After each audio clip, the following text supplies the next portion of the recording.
Happy Tuesday, Tucker First. It's a joy to bring this video greeting to you.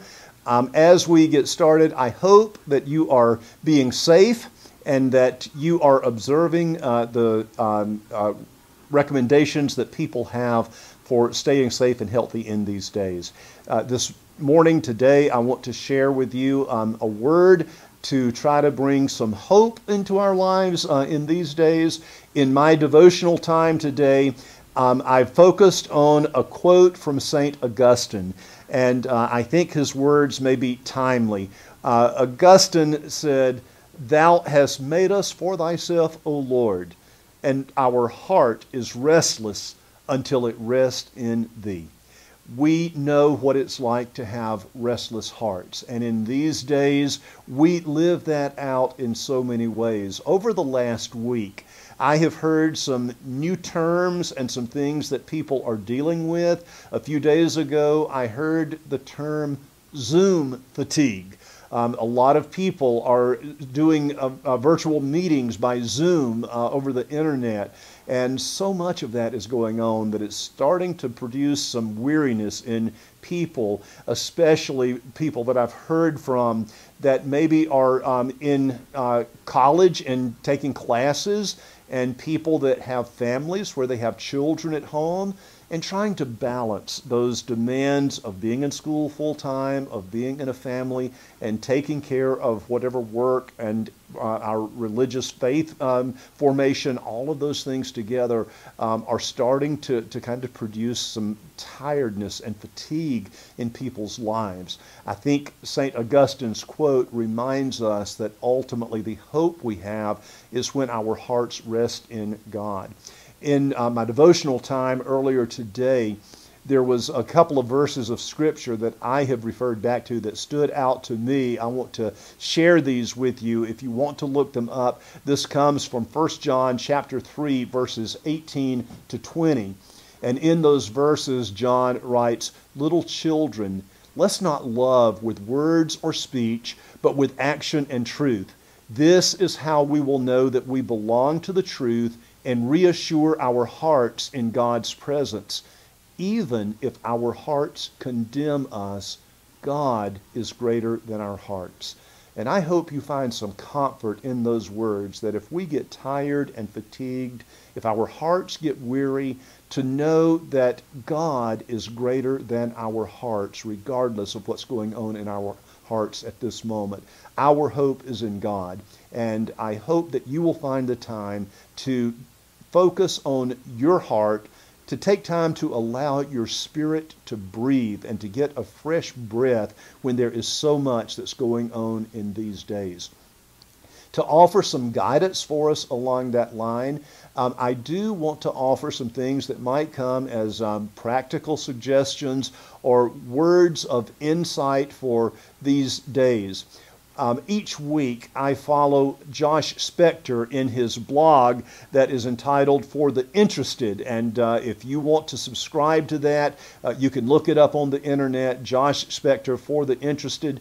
You can sign up just by entering your email address. There's no charge for this, and each week he sends out some thoughts, and a lot of those have been, to me, rather timely thoughts. Recently, in one of his blogs that he sent out, he listed several things that apply to life today as we are facing this coronavirus and the way that it is impacting our lives and our world. He had quite a few suggestions on there. I took those, and some of the people in our church family looked at the list he had, and I had people to pick out 7 that might be appropriate for us to focus on. And these, if you want to use them this way, you can use one for each day of the week coming up, but just something to kind of help us reframe our thoughts when our hearts get tired and wearied and fatigued, as we try to turn to God and to allow our hearts to rest in God, as we try to catch our breath in our spirits and in our innermost being. These words might offer some guidance for us. So I want to share them with you this morning and invite you to continue to focus on these. These were kind of a cumulative put together from about 4 people in our church family. The first one is this: This isn't the first time our world has been scary, and it won't be the last time. You may want to focus on that a little bit and to think about some times when we have faced some similar situations and we're able to come through those, and we have great confidence that we will eventually come through this time as well.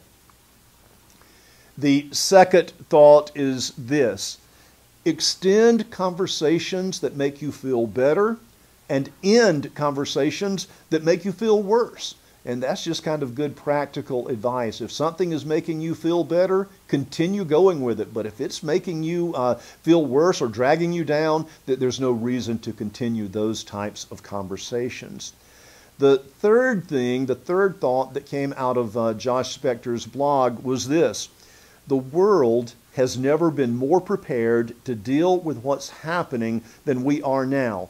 We have more collective knowledge, more technology, and more resources available today than at any time in history. And we trust that with time that this coronavirus is going to give way to a time when life can return to a more normal being. The next thought that we picked was this one: patterns bring comfort. When your daily routine is disruptive, look for new patterns. There may be some things that we are doing now that we have to do now in the living of these days, and look for some of those new patterns that can help to bring some stability into our lives. The next saying from Josh Spector's blog was this: the unknown is scary, but it is not new. You've never actually known what was going to happen next. You just convinced yourself that you did. Sometimes we face things like the coronavirus that reminds us of how little we know about what is coming next.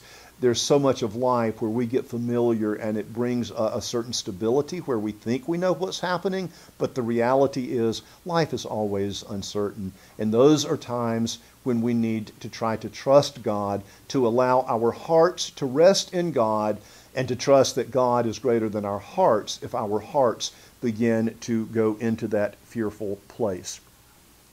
The sixth thing that came out of that list that we might want to spend some time focusing on is this: listen to the wisdom of older generations and listen to the enthusiasm of younger generations. We can use both right now, and every age group has something insightful to offer for us, and it's helpful to pay attention to what other people are saying. Final thing, the seventh thing that I'd like to lift up is this thought: find something silly to do.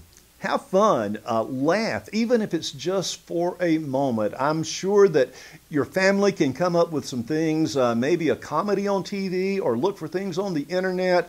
And sometimes we might need to look around a little bit, and I might need some help from you to give me some guidance in taking time just to look for something silly to do. And if we need to look around a little bit to kind of see where we can think outside the box and just get silly for a moment, it might be worthwhile to take a moment to do that.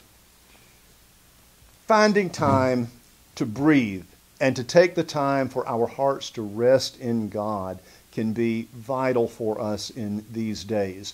And if our hearts do get weary, if we find that there's some part of our journey with God that we are starting to feel fatigued and tired or even self-condemnation, let's remember that God is even greater than our hearts. And as we trust God, then we have great hope in the living of these days. Before we conclude this video, I do want to mention just a couple of things coming up. First of all, last Thursday we had the first blood drive with the Red Cross. That completely filled up. The second blood drive with them is scheduled for tomorrow, Wednesday, and that blood drive is also full. We cannot take any more people giving blood.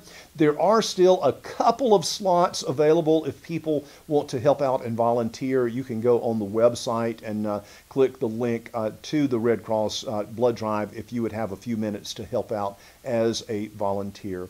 And the final thing that I want to say today is we welcome your feedback on our videos and all of the communications that we are sending out right now. Our hope is that we can do some things that will offer both encouragement and inspiration, as well as just giving us the information that we need to know what we're doing as a church family at this time. We welcome your input, your feedback on that. We have already received some comments from people that we are trying to incorporate into what we're doing.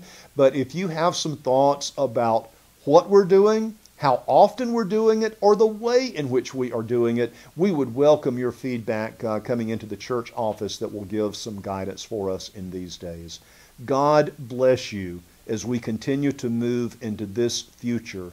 We are in uncharted waters right now. At times, it feels like we are swimming against the current.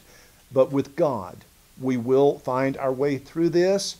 And until that day comes when we can be reunited as a church family, gathering for worship and for small groups. God bless you, and God keep you safe today and in the future.